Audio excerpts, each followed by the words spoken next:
Hi everyone, I am Bimla Tiwari. Welcome to my channel Easy Grammar Teaching. आज का हमारा topic है future continuous tense. Future indefinite tense के बारे में हम पिछली वीडियोस में पढ़ चुके हैं। फ्यूचर कॉन्टिन्यूअस टेंस के बारे में आज हम पढ़ेंगे। फ्यूचर कॉन्टिन्यूअस टेंस भविष्य काल का वह समय है जिसमें काम लगातार चल रहा होगा। आइए अब हम देखते हैं फ्यूचर कंटिन्यूअस टेंस के वाक्य की पहचान क्या है। जब हम फ्यूचर कंटिन्यूअस टेंस का वाक्य हिंदी में बोलते हैं तो वाक्य के अंत में रहा हूँगा, रहा होगा, रही होगी, रहे होंगे आता है। जैसे हम पढ़ रहे होंगे, शाम खाना खा रहा होगा, मैं खेल रहा हूँगा, रीटा गाना गा रही होगी। आइए अब देखते हैं सेंटेंस लिखते या बोलते समय हमें कौन से रूल फॉलो करने हैं। जब हम सिंपल सेंटेंस या साधारण वाक्य लिखते हैं, सबसे पहले सब्जेक्ट आता है, फिर विल बी या शैल बी में से एक आएगा, वर्ब की फर्स्ट फॉर्म के साथ आईएनजी लगेगा और फिर लास्ट में हम ऑब्जेक्ट लिखते हैं। जब हम नेगेटिव सेंटेंस लिखते हैं यानी नहीं बोलने वाले वाक्य लिखते हैं, सबसे पहले सब्जेक्ट आता है, फिर विल नॉट बी या शैल नॉट बी में से एक आएगा, वर्ब की फर्स्ट फॉर्म के साथ आईएनजी लगेगा और लास्ट में हम ऑब्जेक्ट लिखते हैं। आई वी के साथ विल बी या शैल बी में से एक आता है, you, they, it, he, she, any name यानी किसी एक नाम के साथ विल बी आता है। फ्यूचर कंटिन्यूअस टेंस को कुछ एग्जाम्पल के साथ समझते हैं।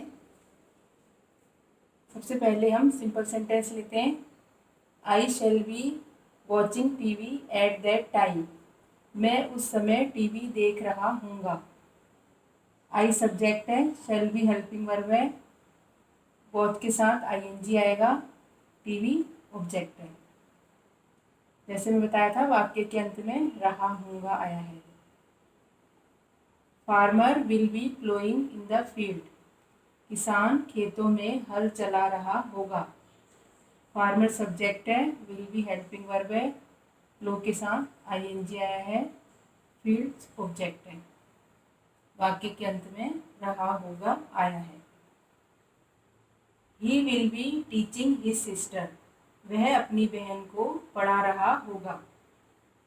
ही सब्जेक्ट है, विल बी हेल्पिंग वर्ब है, टीच के साथ आईएनजी आएगा, हिज सिस्टर ऑब्जेक्ट है। वाक्य के अंत में रहा होगा आया है। अब इसका नेगेटिव सेंटेंस देखते हैं, I shall not be watching TV at that time, मैं उस समय टीवी नहीं देख रहा हूँगा। आई के साथ शैल नॉट बी आएगा क्योंकि ये नेगेटिव सेंटेंस है। Farmer will not be ploughing in the field, किसान खेतों में हल नहीं चला रहा होगा। फार्मर के साथ विल नॉट बी आएगा क्योंकि ये नेगेटिव सेंटेंस है। He will not be teaching his sister, वह अपनी बहन को नहीं पढ़ा रहा होगा। ही के साथ विल नॉट बी आएगा क्योंकि ये नेगेटिव सेंटेंस। अब हम इंट्रोगेटिव सेंटेंस पढ़ेंगे। इंट्रोगेटिव सेंटेंस यानी क्वेश्चन सेंटेंस जिसके लास्ट में क्वेश्चन मार्क आता है। इंट्रोगेटिव सेंटेंसेस के रूल्स भी समझ लेते हैं। जब हम इसके सिंपल सेंटेंस लिखते हैं, सबसे पहले विल या शैल इसमें से एक आएगा, फिर हम सब्जेक्ट लिखते हैं, उसके बाद बी आएगा, फिर वर्ब की फर्स्ट फॉर्म के साथ आईएनजी और फिर उसके बाद हम लास्ट में ऑब्जेक्ट लिखते हैं। और जब इसका नेगेटिव सेंटेंस लिखते हैं, विल या शैल पहले आएगा, उसके बाद हम सब्जेक्ट लिखेंगे, उसके बाद नॉट बी लिखेंगे क्योंकि ये नेगेटिव सेंटेंस है।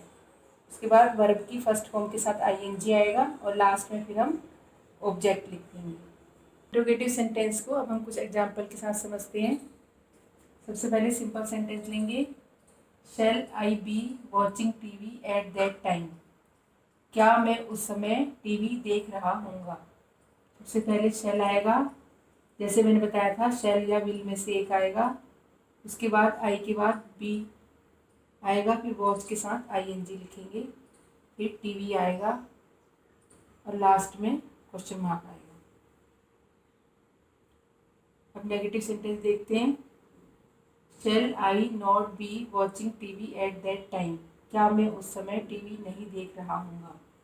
सबसे पहले शैल लिखेंगे, आई के बाद नॉट बी आएगा, वॉच के साथ ING आएगा, फिर टीवी ऑब्जेक्ट आएगा और लास्ट में क्वेश्चन मार्क लगेगा।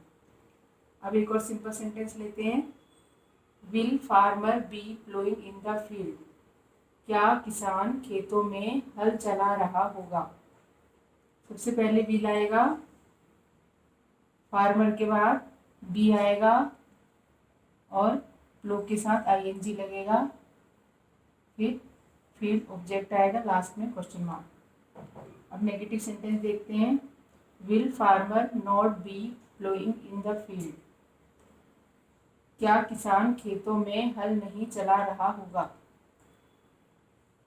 उससे पहले विल आएगा, उसके बाद फार्मर के बाद नॉट बी लगेगा, प्लो के साथ ING आएगा, फिर हम फील्ड लिखेंगे, लास्ट में क्वेश्चन मार्क। Thank you. अगर आपको कोई डाउट हो तो आप प्लीज़ कमेंट बॉक्स में ज़रूर डालें। मैं अपनी वीडियो हर फ्राइडे को अपलोड करूंगी। आप उसे सब्सक्राइब जरूर करें और बेल आइकन को जरूर दबाएं।